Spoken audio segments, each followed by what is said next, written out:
opposition, Kevin. Thank you, Mr. Speaker. The whole House will be disgusted by the latest revelations about Jeffrey Epstein. All of us want to see his victims get justice. But the political decision to appoint Epstein's close associate, Peter Mandelson, as Britain's ambassador to Washington goes to the very heart of this Prime Minister's judgment. When he made that appointment, was he aware that Mandelson had continued his friendship even after Epstein's conviction for child prostitution? Mr. Speaker, let me start where I must with the victims of Epstein, and all of our thoughts are with them. Can I also say our thoughts are with all those who lost jobs, savings and livelihoods in the aftermath of the 2008 financial crash. To learn that there was a cabinet minister leaking sensitive information at the height of the response to the 2008 crash is beyond infuriating. And I'm as angry as the public and any member of this House. Mandelson betrayed our country, our Parliament, and my party.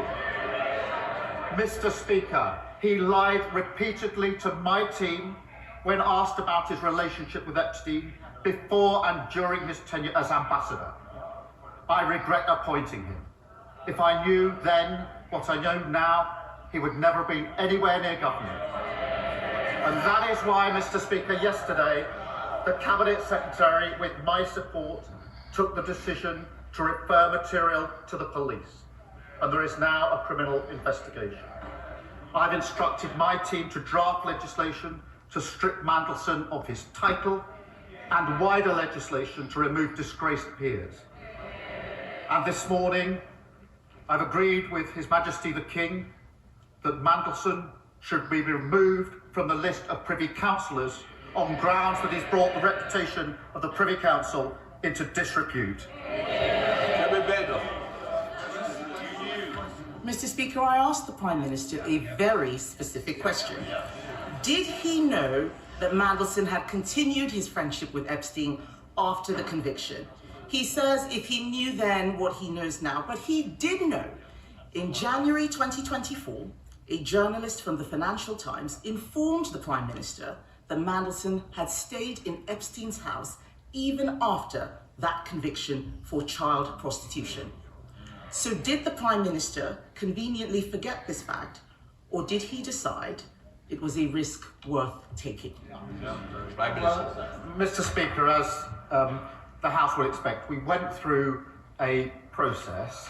There was a due diligence exercise, and then there was security vetting by the security services.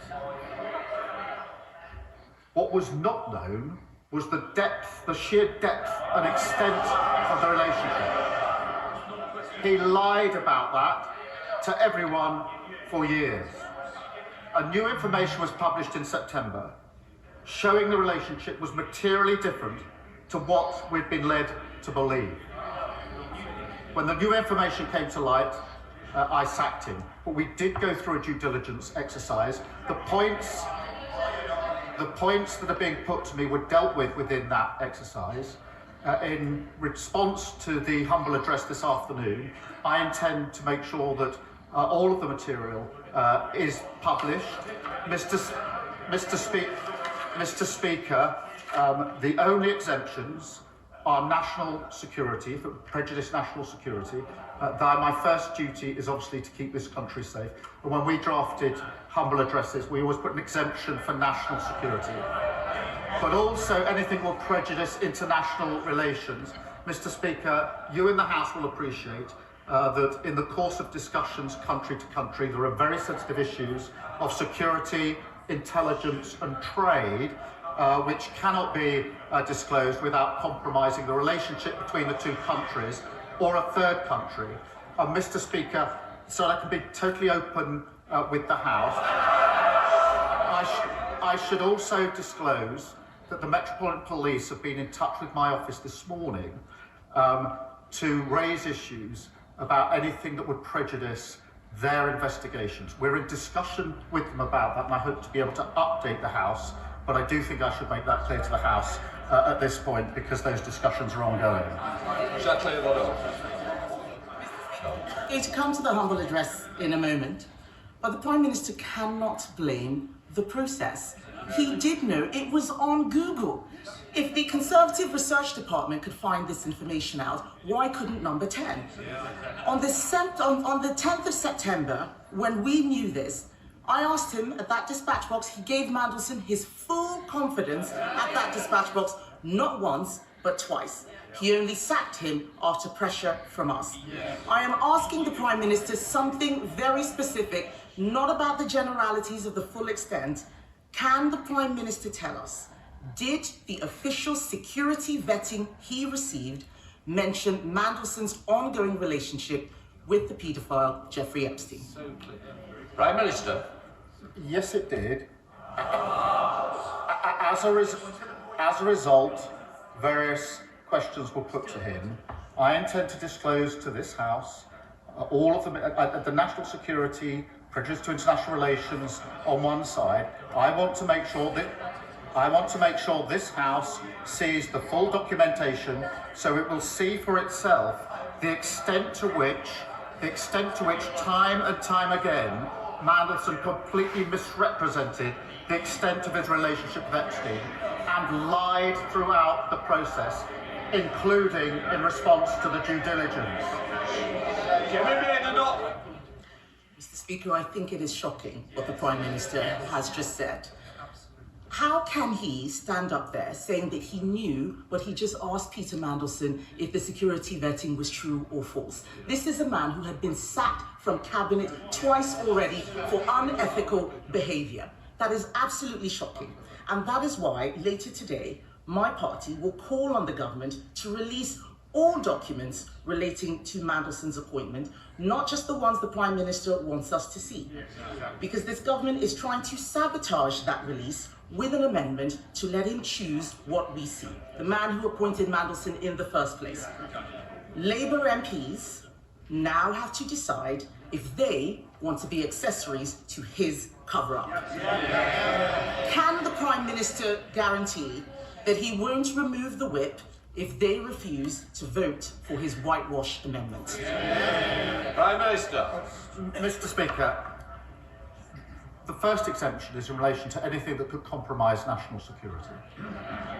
That is not a small matter, and many members on the benches opposite will know precisely why that needs to be in the exemption. When we were drafting humble addresses, when we were sitting over there, we always made sure that exemption was in, because we knew how important it was to the then government. I don't think I've seen a humble address without that in, because and just to be clear, to vote to release something that would prejudice national security is wrong in principle.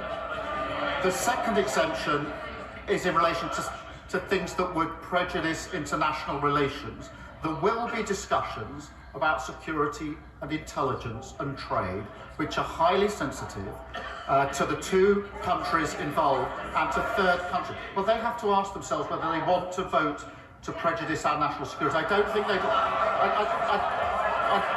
I don't think, in fairness, that they do. But can I reassure the House, Mr. Speaker? Let me reassure the House that the process for deciding what falls into those categories will not be a political process. It will be led by the Cabinet Secretary, supported by government legal teams. So they will be looking at the question of prejudice. They will be making that decision. The only additional thing I just want to put before the House, because there was a discussion this morning with the Metropolitan Police, is that we are in discussions with them about any material that they're concerned will prejudice their investigation. We're at an early stage of that discussion, but I didn't want to have the House not know that that discussion is going on. Mr. Speaker, the Prime Minister is talking about national security. The national security issue was appointing Mandelson in the first place. And what he has said about the humble address is a red herring. To those Labour MPs who were not there in the last Parliament, let me tell them, humble addresses already exempt genuine national security. This is not about national security, this is about his job security. His amendment lets him withhold anything to do with international relations. But this whole appointment is to do with international relations. So if they're voting for it, they are voting for the cover-up. If the Prime Minister is serious about national security concerns, then he should ask the Intelligence and Security Committee to decide which documents should be released. Will he commit to doing so here and now? Prime Minister. Mr. Speaker, I've set out the process. It won't be a political process. It will be led by the Cabinet Secretary, supported by the government legal teams. But I'm pleased that she, I think, now accepts that at least the first exemption that we've written in to the amendment, the petition, is the right amendment in relation to prejudice national security. But she and others behind her will understand that because of the breadth of what's asked for, and we're doing everything we can to make sure this is fully transparent and disclosed, but she and those behind her will understand from their own experience in government the sensitivity of information about security and intelligence and trade relations that are inevitably caught in exchanges of the nature that are being asked for. And it is right that anything that prejudices, not touches on, prejudices international relations is protected within the disclosure. Kevin Beddock. If that was really the case, then he wouldn't mind if the ISC had a look. And let's be clear, he says the Cabinet Secretary makes it non-political, but that doesn't make it independent. What we want is an independent look. The ISC is independent, the Cabinet Secretary works for him. We know that there will be a cover-up because this implicates the Prime Minister and his Chief of Staff, Morgan McSweeney, a protege of Peter Mandelson. The Prime Minister chose to inject Mandelson's poison into the heart of his government on the advice of Morgan McSweeney. His catastrophic lack of judgment, telling us now that he did know, has harmed the special relationship, it has endangered national security, it's not the humble address, it's him, it's compromised our diplomacy, and it has embarrassed our nation.